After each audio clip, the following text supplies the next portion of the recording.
इंद्रेश अपने YouTube channel Indresh GS classes में आप सभी का स्वागत करता हूं। तो हमारी क्लास जो चल रही थी यूपी टेट के लिए, ठीक है। किसके लिए? यूपी टेट, सुपर टेट, ठीक है, सुपर टेट, ठीक। इन सभी एग्जाम के लिए हमारी मोस्ट इंपॉर्टेंट एक क्लास है जिसको बोलते हैं ईवीएस, ठीक है। ईवीएस पूछी जाती है 30 नंबर की, ठीक है। जिसको 30 बाई 30 लाना है वो अभी से संघर्ष लग जाए। प्रीवियस ईयर के क्वेश्चन हुए हैं, पढ़े हुए हैं, उनको कराया जा रहा है, ठीक है। चलिए स्टार्ट करते हैं। लोग कहते हैं सर पॉलिटी करा रहे हैं, पॉलिटी के क्वेश्चन पूछे गए हैं भाई साहब, इसलिए पॉलिटी के क्वेश्चन करा रहे हैं। पॉलिटी क्वेश्चन नहीं पूछे जाते तो पॉलिटी के क्वेश्चन नहीं कराए जाते। बताइए, एक कमेंट आया था सर ये सब जीके जीएस आप करा रहे हैं, आपको यही नहीं पता है कि सिलेबस में है क्या। सबसे बड़ी बात है जो भी चीज़ें कराई जा रही हैं आपकी सिलेबस के अकॉर्डिंग और सभी क्वेश्चन पूछे हुए हैं प्रीवियस ईयर में, ठीक है, इसलिए कराए जा रहे हैं, ठीक। चलिए, संविधान के ये जो आपका ईवीएस था सीटेट का जो ईवीएस था और यूपी टेट का जो ईवीएस है, दोनों में ज़मीन आसमान का क्या डिफरेंस है, ठीक है। तो इसलिए आप लोग ये ना कहिए कि सर पॉलिटी ना कराइए, ये ना कराइए, जो करा रहा हूँ उसको करते जाइए, ठीक। चलिए ज़्यादा बातें ना करते हुए स्टार्ट करते हैं आज का पहला क्वेश्चन। क्वेश्चन नंबर 51 क्या कर रहा है? टोटल इस 25-25 का हम लोग सेट लेकर के चल रहे हैं, ठीक। संविधान के किस भाग में पंचायती राज व्यवस्था का प्रावधान है? तो किस में है? भाग जो कौन सा हमारा है? 9 है, ठीक। भाग 9 में हमारी पंचायती राज व्यवस्था है। और डीपीएसपी जिसको बोलते हैं राज्य के नीति निर्देशक तत्व, ये इसमें जो हमारे आर्टिकल 40 में हमारा का पंचायती राज दिया गया है, ठीक है। पंचायत के बारे में बताया गया है, ठीक है। अनुसूची, किस अनुसूची में पंचायती राज की बात की गई? तो अनुसूची, कौन सी अनुसूची है बताइए? तो अनुसूची हमारी कौन सी? 11 में, ठीक है, 11 में, ठीक। इसमें कितने विषय हैं? 29 विषय हैं। सारी चीज़ें यहाँ पे मैंने डिटेल से बता दिया, तो हमारा बी पार्ट क्या हो जाएगा? राइट हो जाएगा, ठीक है। एक बार पुनः बता देता रहा हूँ, तो पंचायती राज व्यवस्था किस भाग में है? 9वें भाग में है, ठीक। किस अनुसूची में? 11वीं अनुसूची में। 11वीं अनुसूची में कितने विषय हैं? 29 विषय हैं, ठीक है। और यह किस आर्टिकल में दिया गया है पंचायती राज व्यवस्था? तो आर्टिकल 40 में, ठीक है, पंचायत से, ठीक। चलिए आइए चलते हैं नेक्स्ट, अगला क्वेश्चन आप बताएंगे 52 बताइए। 52 क्या कह रहा है कि निम्नलिखित में से कौन सा जैव घटक का अजैविक घटक नहीं है? मतलब जैविक नहीं, अजैविक, जिसको बोलते हैं क्या? ए बॉयटिक, ठीक, ए बॉयटिक, ठीक है। अजैविक एक लिविंग होता है, नॉन लिविंग होता है, तो पूछा नॉन लिविंग कौन से? नॉन लिविंग नहीं है तो क्या है? कवक हमारा क्या है? लिविंग के अंतर्गत आता है, ठीक है, ठीक, याद रहेगा ना। तो हमारा सी पार्ट क्या आ जाएगा? राइट। प्रोटीन हो गया, मृदा होगी, फास्फोरस, ये सब हमारे क्या आते हैं? अजैविक के अंतर्गत आते हैं, ठीक, क्या आते हैं? अजैविक के अंतर्गत आते हैं। चलिए नेक्स्ट बताइए, क्वेश्चन नंबर 53। जो लोग पहली बार चैनल पर विजिट कर रहे हैं तो प्लीज़ चैनल को सब्सक्राइब करिएगा, शेयर करिएगा, कमेंट भी करिएगा, ठीक है, जिससे मैं मोटिवेट होऊंगा और वीडियो बनाने की, अच्छी वीडियो आप लोगों के सामने प्रोवाइड करने की। इसमें आप लोग बहुत सपोर्ट कर रहे हैं, तो प्लीज़ आप लोग लाइक भी कर, जो लोग देखते हैं एक बार लाइक तो ठोंक दिया करो भाई, क्या दिक्कत है लाइक करने में आपको, ठीक। निम्नलिखित में से कौन सी प्राकृतिक वनस्पति मरुस्थलीय प्रदेशों में पाई जाती है? तो हमारी कैक्टस जो है क्या करती है? मरुस्थलीय प्रदेशों में पाई जाती है, ठीक है। कैक्टस जो जो वहाँ पे क्या होती है? पानी की कमी होती है, ठीक। मरुस्थलीय वाले क्षेत्रों में क्या होती है? पानी की कमी होती है। पानी की कमी वाले प्लेस पे क्या करती है? उगती है, ठीक है, कैक्टस, ठीक है। ये सब हमारी कहाँ? जहाँ पे बहुत पानी जाए, जो मरुभूमि होती है, जैसे हमारे राजस्थान वाले एरिया में, ठीक है, राजस्थान वाले एरिया में सब क्या उगते हैं, ठीक है। यहाँ इनके लिए वर्षा की कमी होती नहीं, गर्म मतलब उष्ण कटिबंधीय क्षेत्रों में क्या करते हैं? उगते हैं, ठीक। चलिए नेक्स्ट चलते हैं, अगला क्वेश्चन आप 54 बताएंगे। 54 बताइए। भारतीय संविधान का कौन सा अनुच्छेद राज्य सरकार को ग्राम पंचायत के, अभी मैंने ये बताया था, ठीक, किस आर्टिकल में थे हमारे? कौन? डीपीएसपी, डीपी, राज्य के नीति निदेशक के अनुच्छेद कौन सा है? अनुच्छेद हमारा कौन सा है? अनुच्छेद 40 में दिया गया, ठीक, अनुच्छेद 40 में, ठीक। तो हमारा क्या जाएगा? सी पार्ट राइट आंसर हो जाएगा, ठीक है। सी पार्ट हमारा क्या जाएगा? ग्राम पंचायत के गठन की बात करता है तो आर्टिकल 40 में करता है, ठीक। चलिए आगे चलते हैं नेक्स्ट, अगला क्वेश्चन नंबर 55 बताएंगे। ज़्यादा बातें नहीं करेंगे हम लोग, क्वेश्चन पे हम लोग का ज़्यादा फोकस रहेगा। प्रीवियस ईयर फिनिश करके हम लोग स्टार्ट करेंगे क्या? अपना थियरी वाला टाइप, ठीक है। फिर हम लोग प्रैक्टिस सेट करेंगे, जो जितना हो सकेगा उतना। आप लोगों को 30 में 30 लाना है, ठीक है। हिंदी की क्लास आप लोगों को 4 बजे पर डे चलती है, तो हिंदी क्लास देख लिया करिए, अभी अपलोड हुई है, ठीक है, तो उस क्लास को आप लोग देख लीजिए। प्लस जो है, और जो लोग जीके जीएस यूपी पुलिस की भी क्लास चलती है हमारी सुबह, जीके जीएस की, थोड़ा सा बैकग्राउंड में आवाज़ है तो आप उस पर मत फोकस करिएगा, ठीक। चलिए चलते हैं। क्लोरोफ्लोरोकार्बन ज़्यादातर कहाँ इस्तेमाल किए जाते हैं? तो क्लोरोफ्लोरोकार्बन जो हमारे होते हैं ज़्यादा कहाँ इस्तेमाल किए जाते हैं बताइए? तो क्लोरोफ्लोरोकार्बन सबसे ज़्यादा किसको प्रभावित करते थे? तो ओजोन लेयर को प्रभावित करते थे। किसको? ओजोन लेयर को, ठीक है, ओजोन लेयर को क्या करते थे, प्रभावित करते थे, ठीक।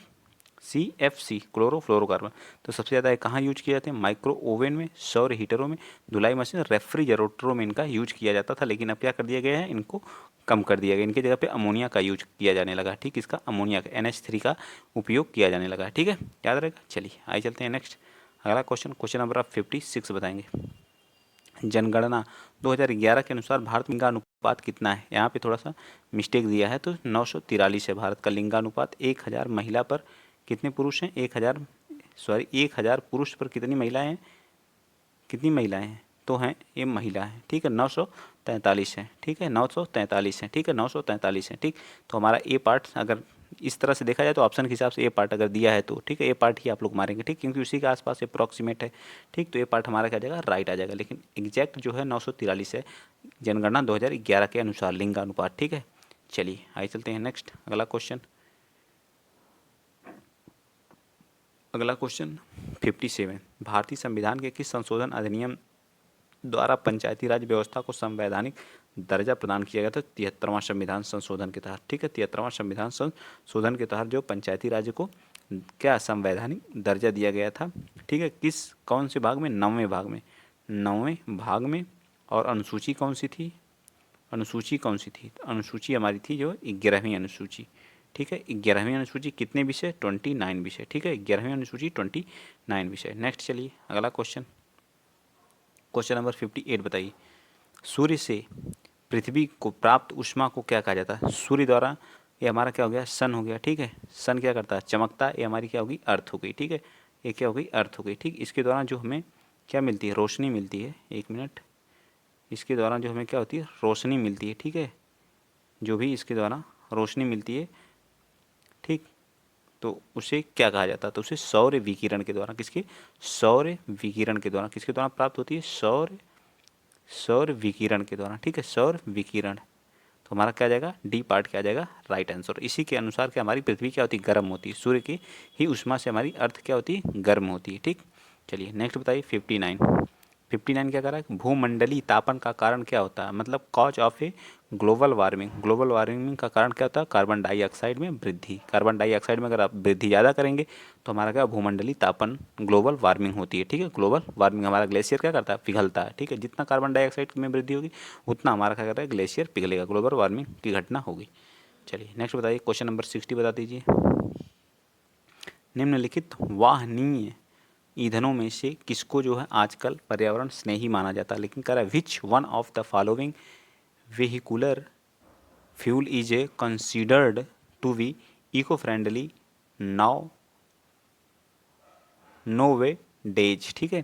तो क्या कह रहा है कि संपीडक जो कंप्रेस्ड नेचुरल गैस जिसको बोलते हैं CPG, क्या बोलते हैं इसको, कंप्रेस्ड नेचुरल गैस, क्या बोलते हैं LPG, क्या बोलेंगे CNG बोलते हैं, एक मिनट थोड़ा सा पी मैंने कर दिया यहाँ पे, CNG, ठीक है, CNG कंप्रेस्ड नेचुरल गैस को हम लोग क्या मानते हैं, इको फ्रेंडली मानते हैं, डीजल पेट्रोल और द्रवित पेट्रोलियम ये सब नहीं है, ठीक। नेक्स्ट बताइए क्वेश्चन नंबर 61, फटाफट बताते जाइए, वायुमंडल की सबसे ठंडी परत कौन सी है, तो वायुमंडल की कितनी परतें होती हैं, तो टोटल कितनी परतें हैं, सबसे नीचे वाली को क्या बोलते हैं, क्षोभ मंडल, क्या बोलते हैं, क्षोभ मंडल, ठीक। उसके ऊपर कौन सी होती है, समताप मंडल, ठीक है, क्या होती है, समताप मंडल, ठीक है। उसके बाद कौन सी होती है, मध्य मंडल, ठीक है, क्या होता है, मध्य मंडल। उसके बाद कौन सी होती है, आयन मंडल, ठीक है, कौन सी होती है, आयन मंडल, ठीक। उसके बाद वायुमंडल होता है, ठीक। ये सभी कितनी होती हैं, 5 परतें होती हैं। इसमें क्या होता है, क्षोभ मंडल में मौसम संबंधी घटनाएं जैसे बादल का बनना, गर्जना, बारिश का होना, ये सभी घटनाएं होती हैं। और समताप मंडल में वायुयान हमारे उड़ाए जाते हैं, यही पे हमारी ओजोन परत पाई जाती है। और सबसे ठंडा वाला जो होता है वो हमारा मध्य मंडल होता है, ठीक है। सबसे ठंडी परत कौन सी होती है, मध्य मंडल होता है, ठीक। चलिए नेक्स्ट चलते हैं, आगे बताइए, सैके, सैके या लाइकेन जिसको बोलते हैं, लाइकेन है क्या है, लाइकेन एक सहजीवी है, क्या है, सहजीवी है, ठीक है, लाइकेन क्या है, सहजीवी है, ठीक। नेक्स्ट बताएंगे क्वेश्चन नंबर 63 बताइए, राष्ट्रीय एकता परिषद की स्थापना कब की गई थी, राष्ट्रीय एकता परिषद की स्थापना 1961 में की गई थी, इसको याद रखिएगा बस, राष्ट्रीय एकता परिषद की स्थापना 1961 में की गई थी, ठीक है, राष्ट्रीय एकता परिषद की स्थापना 1961। नेक्स्ट बताएंगे अगला क्वेश्चन, क्वेश्चन नंबर आप बता दीजिए कौन सा, 64 बताइए, भारतीय संघ की सूची 1 को सूची 2 से क्या करना, मैच करना है। राज्य, नगर निगम, ग्राम पंचायत। ग्राम पंचायत का कौन होता है बताइए, ग्राम पंचायत का कौन होता है? तो ग्राम पंचायत का क्या होता है, सरपंच होता है। ये तो आपको पता है। भारतीय संघ का कौन होता है, तो प्रधानमंत्री होता है। ठीक है, प्रधानमंत्री होता है। राज्य का कौन होता है बताइए, राज्य का कौन होता है, राज्यपाल होता है। नगर निगम का क्या होता है, मेयर होता है। तो इस तरह से हमारा कौन सा पार्ट आ जाएगा, ए पार्ट हमारा क्या आ जाएगा, राइट आंसर आ जाएगा। ठीक है, पहले का 1, दूसरे का 3, तीसरी का क्या आ जाएगा 4, और डी का क्या आ जाएगा 2। चलिए आइए चलते हैं नेक्स्ट।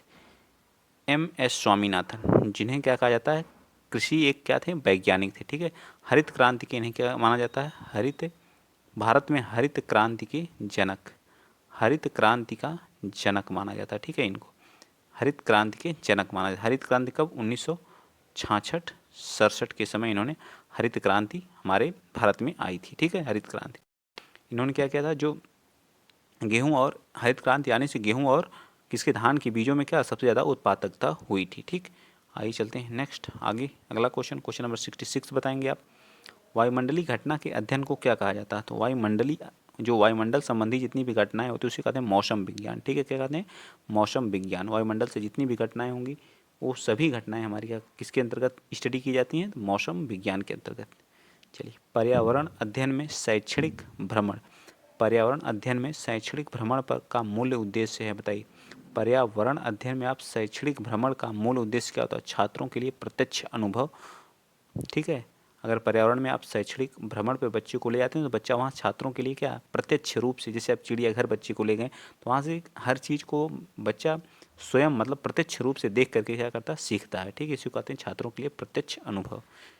इकोसिस्टम की परिभाषा क्या है बताइए, इकोसिस्टम की परिभाषा। इकोसिस्टम जीव समुदाय और वातावरण का संतुलित तंत्र हमारा क्या कहलाता है, इकोसिस्टम कहलाता है, जिसको बोलते हैं क्या, इकोसिस्टम। ठीक है, इकोसिस्टम जीव और समुदाय और उसके वातावरण, जहाँ जीव जंतु रहते हैं प्लस उसके जो वातावरण, उसके वातावरण का संतुलित तंत्र जो होता है वही हमारा क्या कहलाता है, इकोसिस्टम कहलाता है। ठीक है, नेक्स्ट बताइए, कृत्रिम वर्षा के लिए मेघ विजन के लिए उपयुक्त है, तो किसका प्रयोग किया जाता है, सिल्वर आयोडाइड का, सिल्वर आई का। ठीक है, एजीआई का, एजीआई का प्रयोग क्या किया जाता है, किसमें, कृत्रिम वर्षा कराने में किया जाता है। ठीक है, कृत्रिम वर्षा कराने में। ठीक है, नेक्स्ट चलिए आगे बता दीजिए। अगला क्वेश्चन, क्वेश्चन आप बताएंगे 70 बताइए। एलपीजी, इसको क्या बोलते हैं, एलपीजी। ठीक है, एलपीजी के उत्सर्जन में सत्य नहीं है, तो ये CH4 नहीं उत्सर्जित करता, यानी यह मीथेन क्या करता है, उत्सर्जित नहीं करता। बाकी सारी चीज़ें, यह एक स्वच्छ ईंधन है, यह एक उष्मीमान है, यह उच्च उष्मीमान है, या नीली ज्वाला ज्वलन करता, बिल्कुल सही, लेकिन यह मीथेन उत्सर्जन नहीं करता। क्या करता है, मीथेन उत्सर्जन नहीं करता। नेक्स्ट बताइए, टाइटन किस उपग्रह है, किसका उपग्रह है, टाइटन शनि का उपग्रह है। शनि के सबसे ज़्यादा उपग्रह है, सबसे ज़्यादा उपग्रह, सबसे ज़्यादा उपग्रह है। ठीक है, सबसे ज़्यादा उपग्रह है। ठीक है, सबसे ज़्यादा उपग्रह है। ठीक है, याद रहेगा। शुक्र के पास कोई उपग्रह नहीं, कोई उपग्रह नहीं। ठीक है, बुध के पास कोई उपग्रह नहीं, वरुण के पास भी उपग्रह है। ठीक है, तो इस तरह से हमारा सी पार्ट क्या आ जाएगा, राइट आ जाएगा। ठीक, चलिए आइए चलते हैं नेक्स्ट। जो लोग पहली बार चैनल पे विजिट कर रहे हैं तो प्लीज़ चैनल को सब्सक्राइब करिए, शेयर करिए। जिस तरह से सपोर्ट बनाए हुए हैं इसी तरह से सपोर्ट और प्यार को क्या करिए, बनाए रखिए। पृथ्वी अपने अक्ष पर कितनी आनित पर झुकी है, मतलब कितने अक्ष पर, कितने अक्ष पर झुकी है, तो 23.5 अंश, 23.5 अंश पर क्या हुई है, पृथ्वी झुकी हुई। 0 अंश पर हमारा कौन सी है, भूमध्य रेखा, कौन सी है, भूमध्य रेखा। ठीक है, 23.5 अंश, 23.5 अंश उत्तरी गोलार्ध में कौन सी हमारी कर्क रेखा। ठीक है, कर्क रेखा है। ठीक, और 23.5 अंश दक्षिणी गोलार्ध, 23.5 अंश दक्षिणी गोलार्ध में कौन सी है, मकर रेखा है। ठीक है, मकर रेखा है। सारी चीज़ें आपको A to Z याद होनी चाहिए। ठीक, कौन सी रेखा कहाँ पे है। ठीक, चलिए आइए चलते हैं नेक्स्ट। अगला क्वेश्चन, क्वेश्चन नंबर आप 73 बता दीजिए। 73 क्या कर रहा है, लोकसभा के चुनाव हेतु अधिसूचना कौन जारी करता है। लोकसभा के चुनाव हेतु भारतीय निर्वाचन आयोग, जो आर्टिकल किसमें है, आर्टिकल 324 से 329 के बीच है। ठीक है, हमारा कौन सा, भारत का चुनाव आयोग। ठीक है, आर्टिकल 324 से 329 के बीच में हमारा कौन सा, भारतीय चुनाव आयोग। ठीक, चलिए नेक्स्ट बताएंगे क्वेश्चन नंबर 74। ठीक, खाद्य श्रृंखला के परस्पर समूह को क्या कहा जाता है, तो खाद्य जाल कहा जाता है। ठीक, क्या कहा जाता है, खाद्य जाल कहा जाता है। जैसे हरी घास को कौन खाई, बकरी। ठीक है, कौन खाई, बकरी। बकरी खाई, ठीक है। बकरी को कौन खाया? शेर। शेर की जब मृत्यु हो जाती है तो इसका क्या होगा? अपघटन हो जाता, अपघट्य हो जाते हैं, ठीक है। चील, गिद्ध, बाज ऐसे लोग खाते हैं, ठीक है। फिर उनकी मृत्यु, अपघटन, फिर पुनः ऐसी चीज़ें तैयार होती हैं, ठीक है। खाद्य श्रृंखला हमारी क्या करती? चलती रहती है, ठीक है। चलिए नेक्स्ट बताइए, आज का लास्ट क्वेश्चन है, बताइए इनमें से कौन भारत का प्रथम मुख्य न्यायाधीश है? तो हीरालाल जे कानिया हमारे कौन है? भारत के पहले मुख्य न्यायाधीश हैं, ठीक है। पहले मुख्य न्यायाधीश। इनको शपथ कौन दिलाता? बताइए इनको शपथ कौन दिलाता? तो शपथ दिलाता हमारे देश का राष्ट्रपति। अगर राष्ट्रपति देश में नहीं उपस्थित है, ना ही उपराष्ट्रपति, तो राष्ट्रपति का कार्यभार कौन देखेगा? तो हमारा भारत का मुख्य न्यायाधीश देखेगा, ठीक है।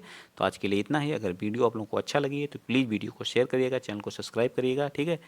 और जो लोग कह रहे हैं कि सर पॉलिटी पढ़ा रहे हैं, तो पॉलिटी नहीं है, ये सारे क्वेश्चन पूछे गए हैं इसलिए इसमें वीडियो में ऐड किए गए हैं, ठीक है। तो आप लोग ऐसा मत सोचिए, जो भी सिलेबस में उसी के अकॉर्डिंग पढ़ाया जा रहा है, ठीक है।